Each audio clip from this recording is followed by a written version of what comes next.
Titre, le bureau d'avocat et la trahison, la promesse d'une vengeance. Je ne fais pas de menaces. Je fais des promesses, et je les tiens toujours. Bonjour, je m'appelle Alice Dubois. J'ai 32 ans, je suis entrepreneuse à Lyon. J'ai bâti mon entreprise à partir de rien, juste avec des poutres d'acier et une volonté de faire. Pendant des années, ma famille m'a traité comme leur compte en banque personnel. Ils m'ont vidé jusqu'à la dernière goutte, puis m'ont souri lors des dîners du dimanche comme si l'amour n'était qu'une autre facture attendant ma signature. Au bureau des avocats, leur masque a finalement glissé. Chaque euro, chaque bien, chaque parcelle de leur héritage, tout allait à Derek. Mon nom n'était même pas une tache sur le testament. Ce fut le moment où j'ai cessé d'être leur fille. Ce fut le moment où je suis devenue leur châtiment.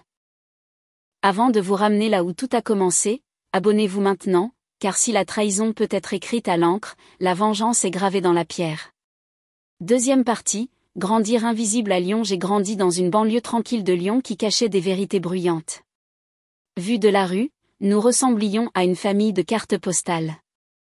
À l'intérieur, l'amour penchait vers mon frère et ne se rééquilibrait jamais. J'étais l'enfant à cocher. Note, corvée, fiabilité silencieuse. Derek était la tête d'affiche. Charme, problème, puis une nouvelle seconde chance. L'attention se rassemblait autour de lui comme des papillons autour d'une lampe de Porsche. À ma remise de diplôme du lycée, j'étais major de promotion et épuisé. Nous avons pris des photos, mangé dans un bistrot local, et appelé ça une célébration. Une carte de 50 € glissée sur la table, polie et distante. 2 semaines plus tard, Derek a remporté la compétition régionale et des feux d'artifice ont illuminé le ciel. Le jardin était bondé, les cousins acclamaient, une nouvelle console emballée d'argent. Ce n'était pas l'argent qui blessait. C'était l'enthousiasme. Mes réalisations étaient notées. Les siennes étaient exhibées jusqu'à minuit. L'université a séparé l'histoire en 2 colonnes. Malgré ma bourse, je devais encore plus que ce que j'avais. Je travaillais le matin dans un café qui sentait le potentiel. Le soir, je rangeais des livres à la bibliothèque, murmurant avec des étudiants fatigués. Les week-ends, je maniais le marteau pour mon oncle. Les ampoules chantaient à travers les gants. J'ai appris les tableurs à 2 h du matin et les plafonds à 6 h. J'ai appris que la faim devient du carburant quand personne ne vous nourrit. Derek fréquentait une université privée avec des notes médiocres et de la confiance. La scolarité, le logement, le plan repas, même l'argent de poche, tout était couvert sans hésitation. Quand j'ai demandé pourquoi, mon père a souri avec une logique lassée. Derek n'est pas aussi indépendant que toi, Alice. Il a besoin de soutien. La phrase a claqué comme une porte se verrouillant de l'extérieur. L'indépendance est devenue la raison pour laquelle il me refusait ce que j'avais gagné. Les soins ont été redéfinis comme une commodité. Ma force excusait leur favoritisme. Les dîners du dimanche maintenaient le script en cours, année après année. La dernière entreprise de Derek remplissait l'air comme des interruptions publicitaires. Mes nouvelles arrivaient en dernier, puis disparaissaient avec la vaisselle. Je rentrais chez moi, mesurant le silence par les lampadaires et le volant. Avez-vous déjà vécu quelque chose comme ça? Dites-le moi dans les commentaires. Je n'avais pas besoin de leur argent. J'avais besoin de leur équité, et je ne l'ai jamais eu. Troisième partie, construire du bois construction et financer tout le monde. J'ai construit du bois construction à partir de restes et de matins obstinés. Le premier bureau était une location à bas prix au-dessus d'un magasin d'articles de pêche. La poussière dérivait à travers les stores comme une neige lente que je ne pouvais pas me permettre. Je dormais sur un matelas roulé derrière des classeurs. Des semaines de 80 heures se sont brouillées en factures, échelles et cafés empruntés. J'ai appris à lire les plans et les gens avec un soin égal. Mes mains se sont endurcies, mais j'ai gardé un registre doux. Chaque euro retournait dans les outils, l'équipe, l'assurance et un camion. Les anniversaires étaient des listes de contrôle. Les vacances étaient des livraisons reportées. Pendant ce temps, Derek découvrait un nouveau but chaque saison. Il flottait entre les emplois comme un ballon d'hélium perdant de l'air. Puis, il a voulu un magasin de souvenirs sportifs, clinquant et prometteur. Mes parents ont réhypothéqué leur maison pour financer sa grande ouverture. 75 000 €, avec le genre d'éloge que je n'ai jamais goûté. Le magasin a sombré en 8 mois. Les excuses s'empilaient plus haut que les étagères. Ils ont appelé cela un mauvais timing, pas de mauvaise habitude. Lorsque la poitrine de mon père s'est serrée, j'ai répondu sans compter. 32 000 € pour une opération et des semaines de convalescence. J'ai reporté les mises à niveau de l'équipement et j'ai à nouveau dormi au bureau. La gratitude est venue, mais les attentes sont restées, bourdonnant comme un générateur. Les dîners du dimanche continuaient de mettre Derek en vedette. J'apportais des rôles. Il apportait des promesses enveloppées d'optimisme. Mes mises à jour étaient gentilles. Ses idées étaient visionnaires, courageuses, destinées. Parfois, l'amour est un applaudissement. Parfois, c'est une facture impayée. Je rentrais chez moi en répétant des conversations que je n'ai jamais osé commencer. Le problème de la banque est arrivé, déguisé en confession. Les taxes foncières augmentent, a soupiré ma mère en débarrassant la table. J'ai mis en place un virement automatique. 2 800 € chaque mois. Pas de contrat, pas de délai, juste le sang et un numéro de compte. Je me suis dit que c'était temporaire et responsable. Je me suis dit que je protégeais notre maison et la leur. Je me suis dit que l'équité me rencontrerait à la fin. La nuit, j'auditais ma vie à la lumière du couloir. Les tableurs brillaient, tout comme les questions que j'ignorais. Est-ce que j'aidais ou est-ce que je les formais à avoir besoin de moi? Le devoir n'était-il qu'un autre nom pour être utile? Le travail s'est étendu, tout comme nos appels d'offres et nos équipes. Nous avons terminé le gymnase d'une école, 3 cuisines et une clinique. Les clients me serraient la main comme si j'avais coulé les dalles moi-même. J'ai commencé à croire que l'effort m'achèterait la paix. La planification successorale serait le grand livre qui s'équilibrerait enfin. Si vous avez traversé cela, vous n'êtes pas seul. Vous pouvez aimer les gens et être quand même vidé par eux. Vous pouvez être généreuse et quand même être silencieusement effacée.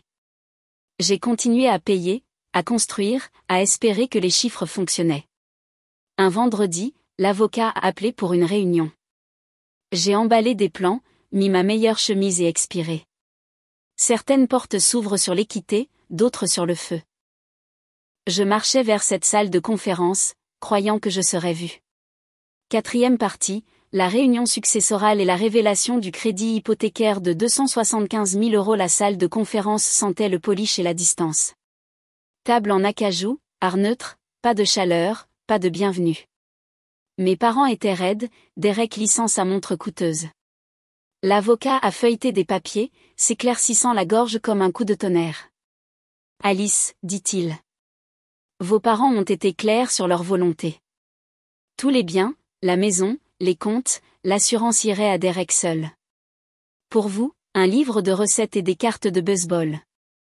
L'air s'est plié en deux, mon pouls a fait écho. J'ai regardé mon père. Sa voix s'est brisée. Tu es prospère. Tu as bâti une entreprise. Derek a besoin de plus de sécurité, a ajouté ma mère, cassante et brillante. Tu as toujours été si doué pour prendre soin de toi. Ces mots ont tranché plus profondément que n'importe quel prêt hypothécaire. La force était devenue ma punition. Le succès, ma disqualification. L'avocat a continué à énumérer des chiffres comme s'ils n'étaient pas déjà les miens. 650 000 € de biens immobiliers. 180 000 € d'investissement. Assurance totale de 300 000 €. Puis la bombe cachée, un nouveau prêt hypothécaire, 275 000 €. Paiement de 2 800 € mensuels. Le même montant que je transférais chaque mois. Ils n'avaient pas eu besoin d'aide pour les taxes. Ils avaient emprunté sur une maison sans dette pour financer Derek. Un bar sportif haut de gamme, a annoncé fièrement ma mère. Très bon emplacement, très prometteur. Mon estomac s'est retourné. Je connaissais ce scénario par cœur. Et vous vous attendez à ce que je continue à couvrir ces paiements? La gorge de mon père s'est dégagée, les yeux fixés sur la table. Nous apprécierions votre soutien continu pendant cette transition. Soutien? Ils avaient rebaptisé la trahison en gratitude. Ils avaient armé mon amour pour en faire leur plan d'affaires. Derek a finalement pris la parole, roulant des yeux comme si j'étais dramatique. Ce n'est pas comme si tu avais besoin de leur argent. La phrase a atterri comme du verre brisé dans ma poitrine. Chaque sacrifice, chaque transfert, effacé comme s'il n'avait jamais eu d'importance. Il ne me voyait pas. Il voyait un distributeur automatique avec des poumons. Je me suis levée lentement, veste sur le bras, la voix plate. Merci de votre temps, monsieur Wilson. Mes parents ont appelé derrière moi. Désespérés et impératifs. Dîner dimanche, ont-ils dit. Discussion familiale, ont-ils dit, mais la famille avait quitté la pièce bien avant moi. L'ascenseur me descendait doucement pendant que mon téléphone vibrait. Message de ma mère, de mon père, le silence de Derek. J'ai fixé l'écran jusqu'à ce que mon reflet se brouille. Ce n'était pas du chagrin pour l'argent. C'était du chagrin pour une reconnaissance qui n'est jamais arrivée. La trahison n'est pas toujours bruyante. Parfois, elle porte votre nom de famille et sourit. Ce jour-là, j'ai cessé d'être leur fournisseur et j'ai commencé à être leur châtiment. 5e partie, couper les transferts et exposer la vérité. Je suis rentré chez moi et j'ai annulé tous les transferts sans trembler. 2 clics et le flux vers leur projet s'est tari. Ma mère a envoyé un SMS, le loyer est dû. J'ai répondu, pas le mien. Puis j'ai mis le fil de discussion en sourdine. À 9h17, les appels s'empilaient comme des briques qui tombent. De papa, appelle immédiatement. C'est inacceptable. De maman, erreur bancaire. S'il te plaît, corrige avant 17h.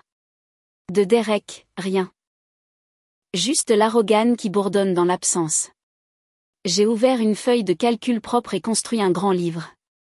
Ligne par ligne, j'ai écrit mon histoire en chiffres. Soutien à la scolarité de Derek, 14 000 €. Chirurgie et soins post-opératoires de papa, 32 475 €.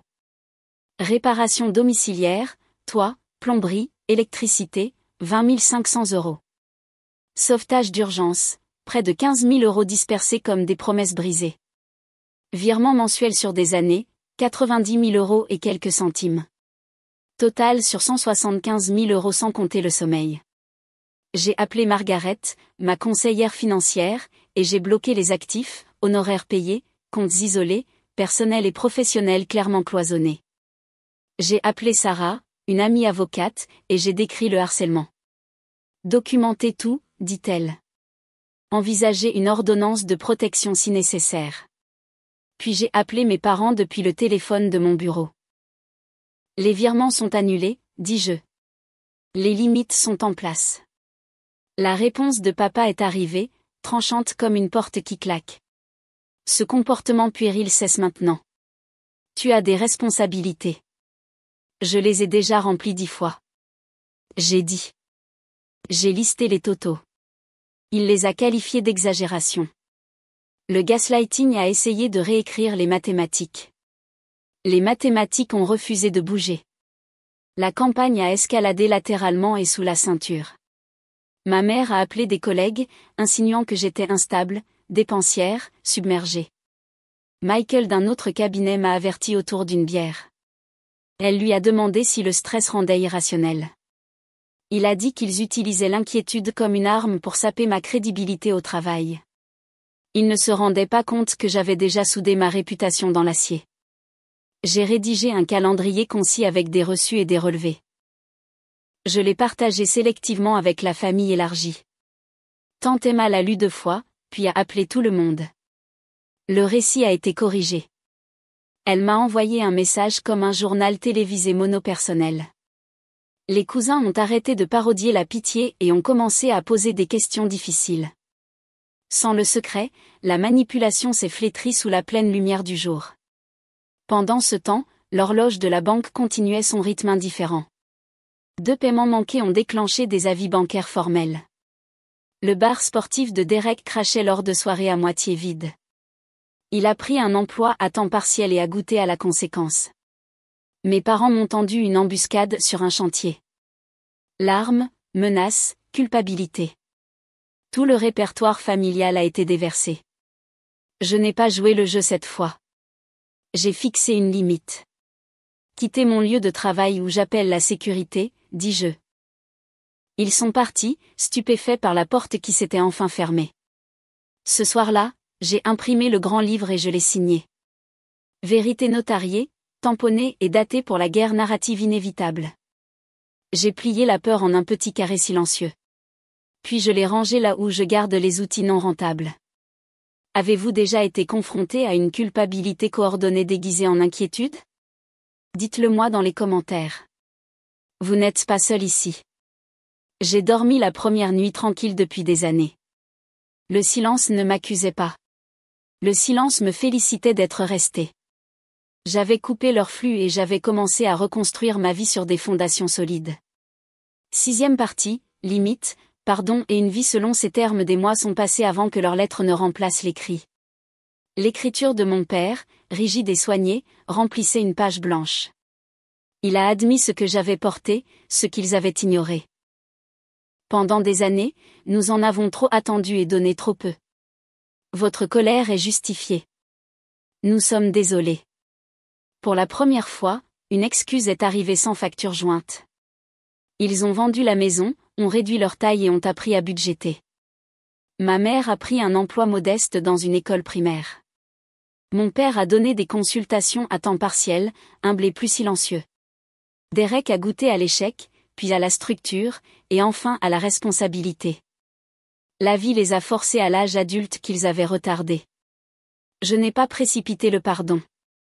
Je l'ai laissé arriver lentement, comme un printemps prudent après des hivers amers. Le café avec papa est devenu hebdomadaire. Ma mère a appris à demander, pas à exiger. Derek a avoué la jalousie, le ressentiment et la vérité de l'arrogance. Pendant ce temps, j'ai bâti plus que des contrats et des feuilles de paie. J'ai bâti une vie avec Lucas, stable et sincère. Il m'aimait pour moi-même, pas pour ce que je portais. Notre mariage était petit, honnête et sans fardeau. Mes parents étaient présents, non pas comme des créanciers, mais comme de la famille. Le pardon n'a pas effacé les limites. Il les a plantées fermement, visibles, respectées. J'ai choisi de donner une mise de fonds pour leur condo. Pas par devoir, pas par obligation, mais par un cadeau que je voulais offrir. Cette fois, la gratitude a remplacé l'arrogance. Avez-vous déjà vécu quelque chose comme ça? Dites-le moi dans les commentaires. Si c'est le cas, vous n'êtes pas seul. La leçon s'est gravée profondément. La force n'est pas une punition et l'amour n'est pas un bilan comptable. Je ne vaux pas parce que je fournis. Je vaux parce que je suis ici. Je suis partie en tant que leur pourvoyeuse et je suis revenue en tant que moi-même, inébranlable. Avant de vous dire au revoir, si cette histoire a touché votre cœur, merci de lui donner un pouce bleu et de la partager avec quelqu'un qui a besoin de l'entendre aujourd'hui. N'oubliez pas de vous abonner pour plus d'histoires vraies de trahison familiale qui nous rappellent que nous sommes plus fortes que nous ne le pensons.